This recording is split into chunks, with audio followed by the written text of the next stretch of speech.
America స్థావరాలున్న 8 దేశాలపైన Iran క్షిపణుల వర్షం కురిపిస్తూ ఉంది. ప్రపంచం ముందు తానేమీ తక్కువ కాదంటూ కూడా ఇరాన్ తన బలోప్రయోగం చూపించుకునే ప్రయత్నంగా కూడా మనం దీన్ని భావించవచ్చు. ఇరాన్ ఇజ్రాయెల్ యుద్ధాన్ని ఇరాన్ పైన స్టార్ట్ చేయడం జరిగింది.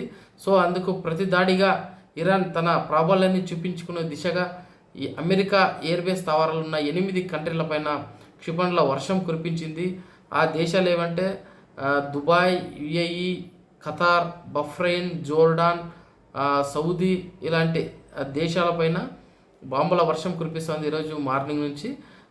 దుబాయ్లోని బుర్జ్ ఖలీఫాను కూడా టార్గెట్ చేసుకున్నట్లుగా కూడా దుబాయ్ పసిగట్టింది. సో అందువల్ల బుర్జ్ ఖలీఫాలో ఎవరైతే టూరిస్టులు ఉన్నారో వాళ్ళందరినీ కూడా సురక్షిత ప్రాంతాలకైతే ప్రస్తుతం తరలించడం జరిగింది. అయితే ఈరోజు ఇరాన్ దుబాయ్ పైన చేసిన దాడుల్లో కొన్ని క్షిపణులు అయితే గ్రేటెస్ట్ పామ్ జుమేరా సమీపంలో పడినట్లుగా కూడా దుబాయ్ మీడియా వెల్లడించింది.